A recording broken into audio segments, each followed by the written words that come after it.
At the start of every chapter, we have a quote from Alexander Pushkin, who is a famous Russian poet, and the whole purpose of that quote is to do what? Foreshadow. Good job. Remember, a metaphor is a comparison, and the keywords to look for are is, was, are, and were. You can also change up the sentence a little bit if you suspect it's a metaphor. And in order to find the comparison, you just change it and put one of those keywords in it and see, does it still have a comparison or not? Personification is giving human characteristics to something that is not human. Hyperbole, remember, think hyper is over, so it's like over the top, over dramatic, whatever. And then a simile is a comparison using like or as, and an alliteration is repetition of the initial consonant sound, like brutal blades of the bayonets. Okay? So here we go. Our Pushkin quote is, sleep evades me, there's no light. Darkness wraps the earth with slumber, only weary ticking's number, the slow hours of the night. So you should be getting a feeling that this is not a positive chapter, okay? And maybe making some inferences about what might be coming, keeping in mind that Rifka just found out that she will not be able to go to America with her family because she has a ringworm. February 25th, 1920, Antwerp, Belgium. Dear Tova, saying goodbye to Mama and Papa hurt in my chest the way it hurt when Saul held me underwater too long. Let's talk about this one. What kind of figurative language do we see here? It hurt in my chest the way it hurt when Saul held me underwater too long. So you should see a metaphor that it is making a comparison to kind of drowning. So Rivka's feelings are so strong here that she can physically feel them. That's what she's saying here. I'm just going to restart. So, saying goodbye to Mama and Papa hurt in my chest the way it hurt when Saul held me underwater too long. The night before, Mama had slipped off her golden locket. I had never seen Mama without her locket. It came from Papa, his wedding gift to her. Mama hung the gold chain around my neck. I wrapped my hand around it and felt Mama's warmth in the etched metal. Papa gave me his tallis, his precious prayer shawl. He said a prayer over it first, kissed the fringe, then handed it to me. So a prayer shawl is kind of like a blanket. It's oftentimes blue and white, and it's something that they would wear during prayer. So it's a really important thing. Why should she have Papa's tallis? Saul muttered. She is only a girl. Hush, Saul, Nathan said. Don't make things worse. The highest lady in Warsaw put me on a train the same day Mama, Papa, Nathan, and Saul left. I waved goodbye to them until my arm ached, but too soon crowds were pushed between us, and they were gone. My train took me through Germany and into Belgium, so now I am in Antwerp. It has taken me a little while to get settled. The first room the Hebrew Immigrant Aid Society found for me was dark and stuffy, like the inside of your wardrobe, Tova. Now I am in a very nice room. The couple who own this house are older than Mama and Papa. They tell me to call them Gaston and Marie. Can you imagine, Tova? They have very nice things. A quilt of blue squares covers my bed, and a little red desk sits under the window. I sit at that desk for hours, fitting perfectly because I am so short, and I look out the window at the park below or read our Pushkin. I have a pitcher and bowl decorated with tiny blue flowers and a chest to keep my clothes in. There is a painting on the wall over my bed. It shows a countryside covered with wildflowers. When I look at it, I think this is what it was like in America. I have a braided rug to warm my feet. The woman, Marie, made it herself. She has made many of the things here.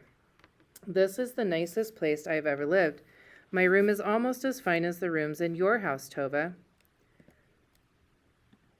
But it is not home. It can never be home without Mama and Papa. I miss them so much. So time out for a second. Anybody remember and be thinking about, that's pretty much the description of the cover on the red book. So remember I showed you the other cover that's been used, and a lot of kids usually make that connection that that's what it looks like for them. And so you can tell that her life in Russia has been very, very different here. Papa wrote that they have settled in New York City. His letters tell about the trip across the ocean and their apartment. They have water right outside their door and a real indoor toilet just down the hall. It is odd to think of Mama and Papa living in such luxury. Okay, what does luxury mean? Like if you have a luxury car, it's got like the leather interior, it's got all the bells and whistles, right? So having water right outside their door and a real indoor toilet just down the hall is what Rifka thinks is luxury. So what does that tell you about her life in Russia? They probably had to carry water from a well, and they had an outhouse. And so, yeah, that's a big change for them. But think about if you've ever been in an apartment building or even a hotel, think about all those rooms sharing one indoor toilet. And that's what Rifka thinks is luxury. My 13th birthday came last week. I did not tell Marie and Gaston. I had hoped to celebrate this birthday in America. I remember my 9th birthday when you and Hannah gave me the doll. What a beautiful doll she was with a china head. Every morning I would smear her face with herring, pretending she was eating breakfast too. Mama and Saul took that doll. I remember how they took her, along with the dress Aunt Rachel had made for me. I could never tell you this. Papa forbade us to speak to anyone about such matters. But Mama and Saul took my doll and my dress and traded them at the market for potatoes. I swore I would not eat those potatoes, but I got hungry and I ate. In America, no one will take the gifts from me. So I am 13 now. For Nathan and Saul's 13th birthday, Mama and Papa did a mitzvah. I am just a girl, still. Girl or not, I think God would want me to do a mitzvah too. So a mitzvah in the Jewish tradition and religion is that recognition that you are an adult, okay? That you can, that you're expected to live up to the values of the church and all of that. And so she, traditionally, boys had what we call as a bar mitzvah. And now girls, it's pretty common for girls to also have a celebration like that called a bar mitzvah.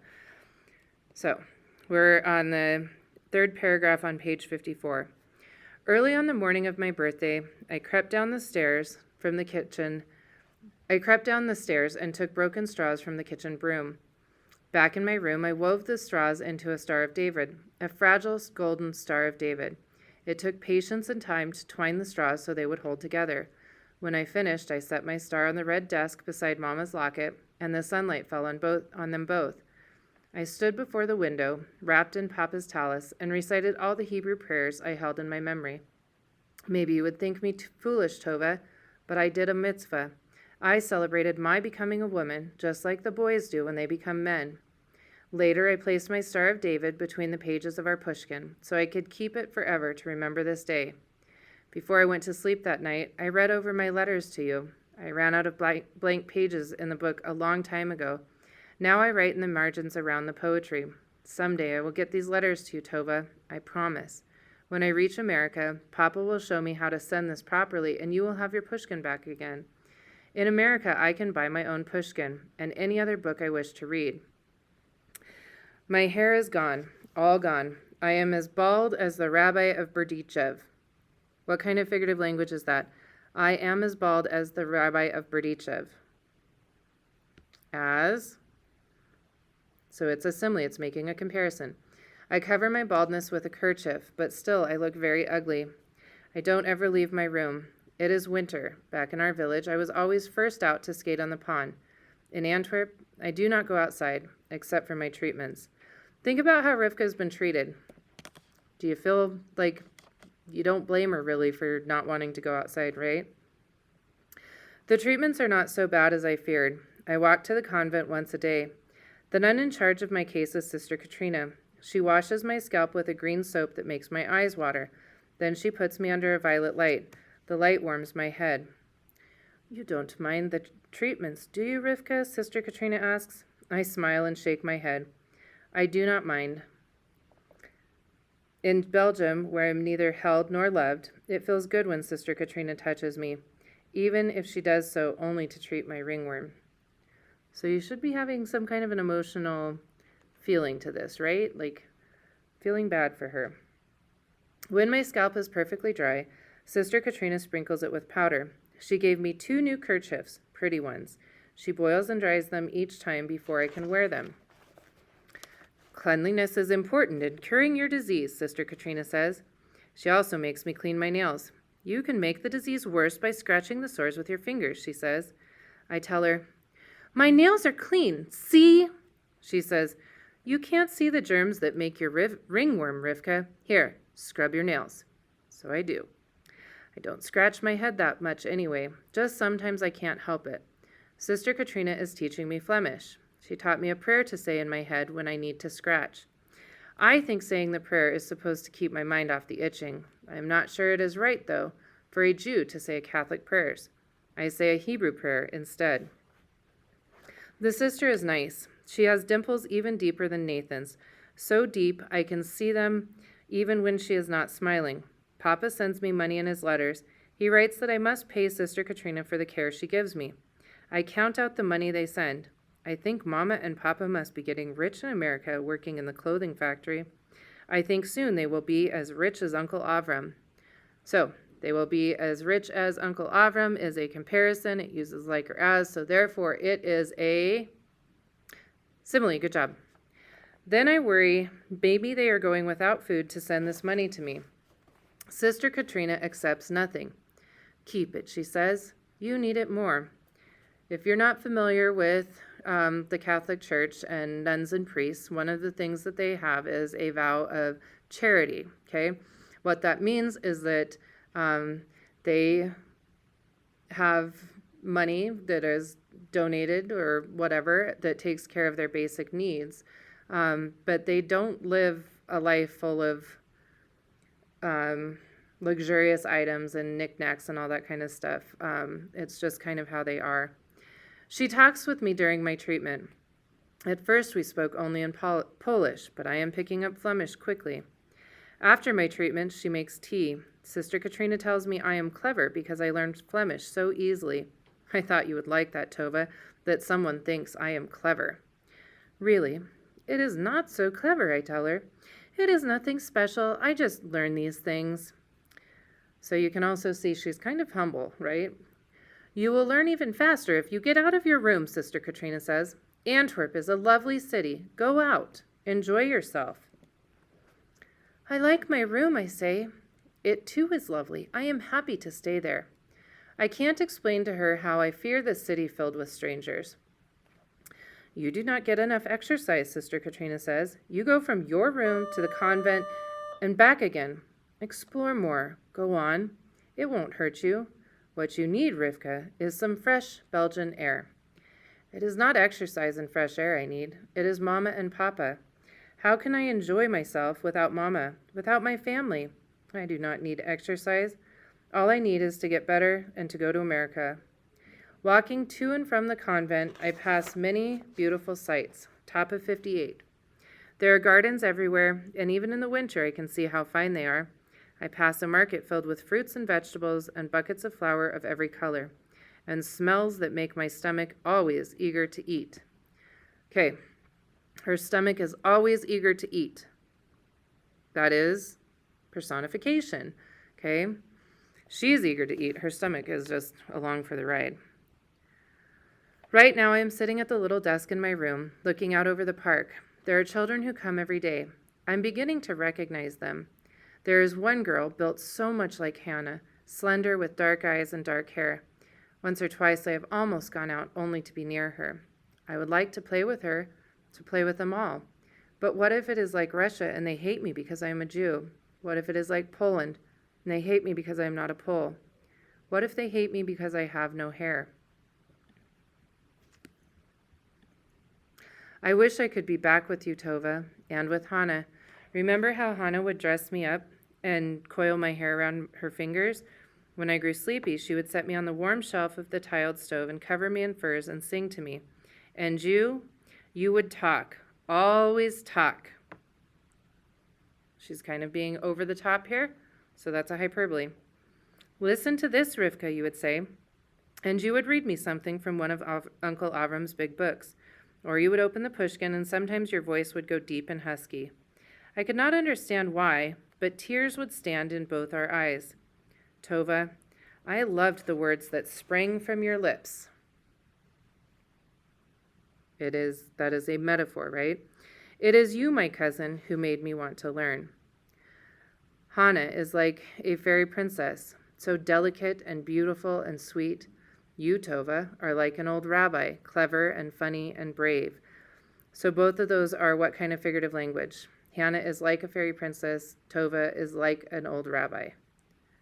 Both making comparisons, both using like or as, so it is a simile. Is Hannah still taking piano lessons? Marie plays piano. She is playing now. Don't tell this to Hannah, but I used to hate listening to her lessons.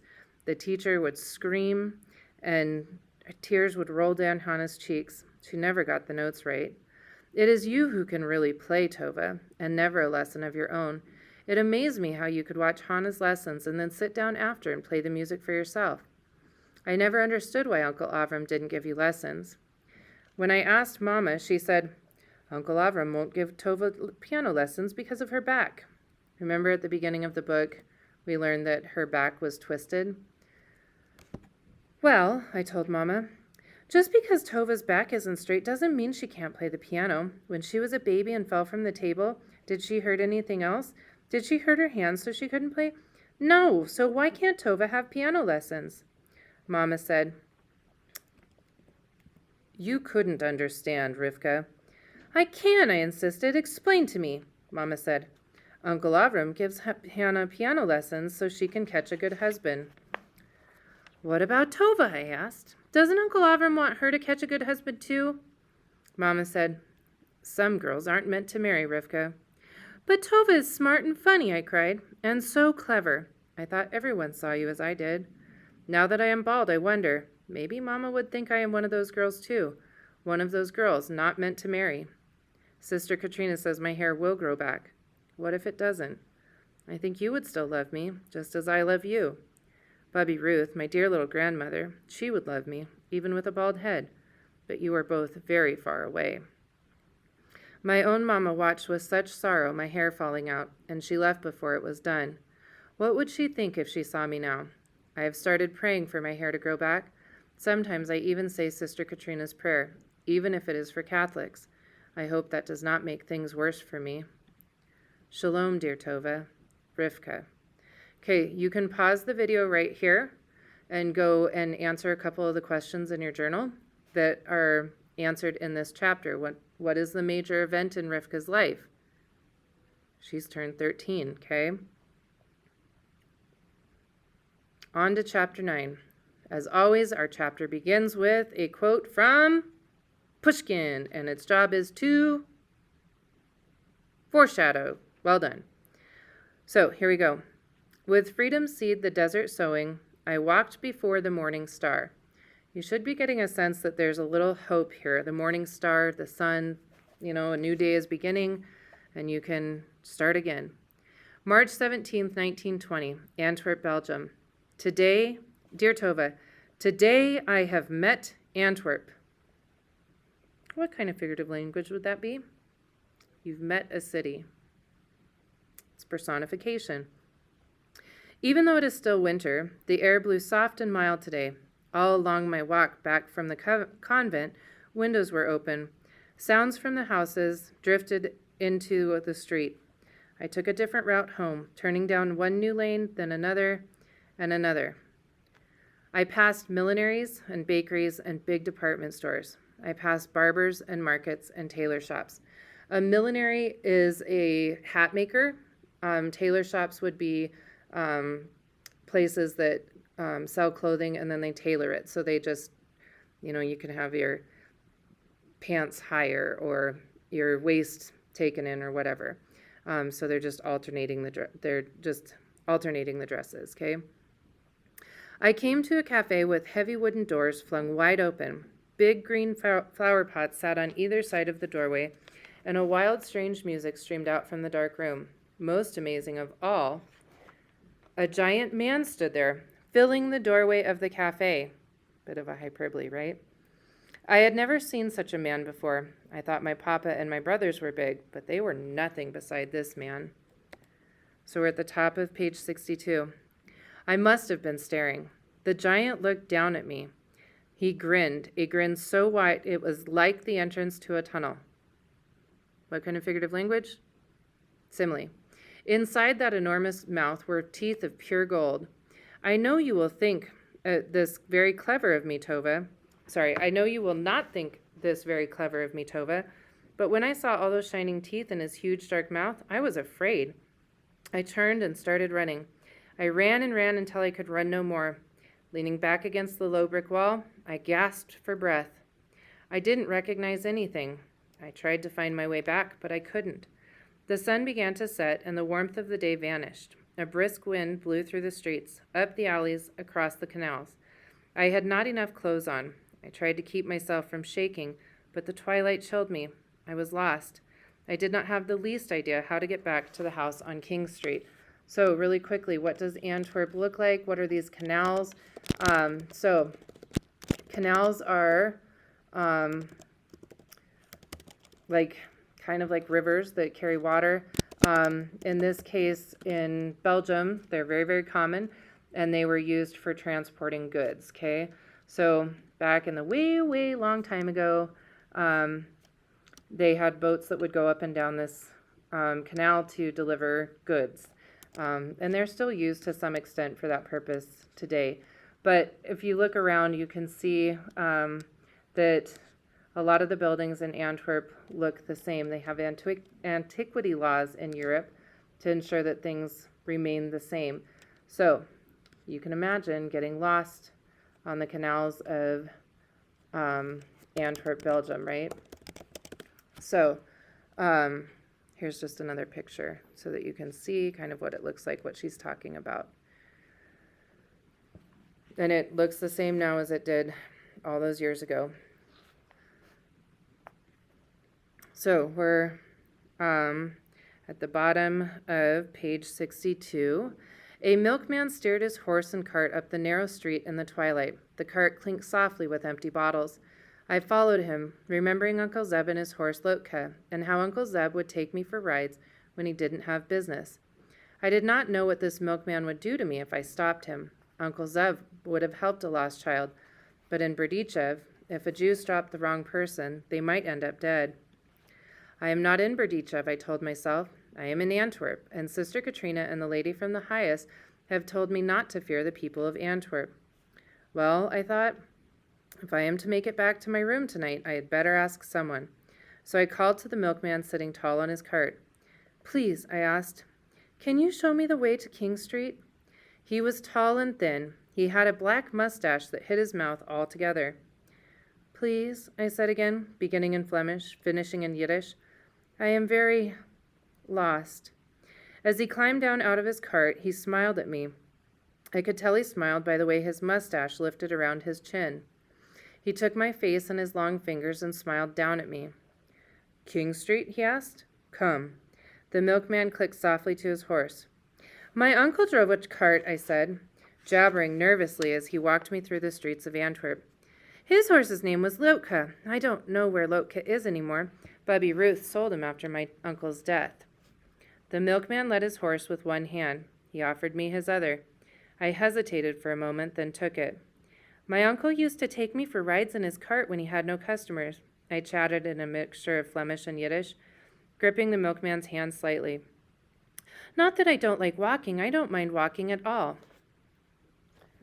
The milkman nodded, even though he could not understand all I said to him. Sorry, I forgot to turn the page. It is very nice of you to help me, I said.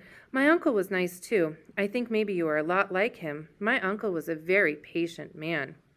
The milkman glanced down at me. His mustache hairs tickled his bottom lip. His eyes were two warm coals in his long face. It felt good to be talking to him, holding his hand like I would Papa's or Uncle Avram's or Uncle Zeb's. So, in this paragraph, he glanced down at me. His mustache hairs tickled his bottom lip. So that would be personification. His eyes were, see the key word, two warm coals. That would be a metaphor. The milkman not only took me back to King Street, which I can only think of was well out of his way, he took me to my very own door on King Street.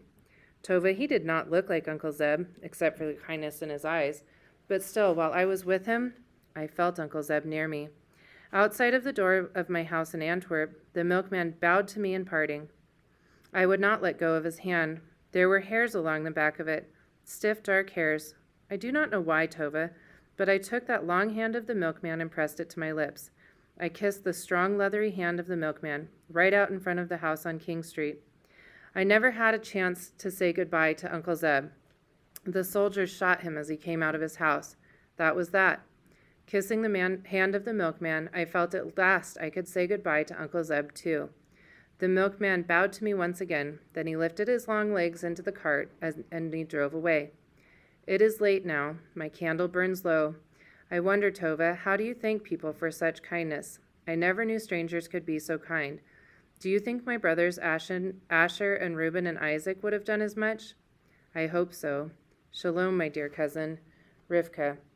So, you are going to do a constructed response for this, which I will lead you through on Tuesday. For now, go back to your journal and see if there are further questions that you can answer.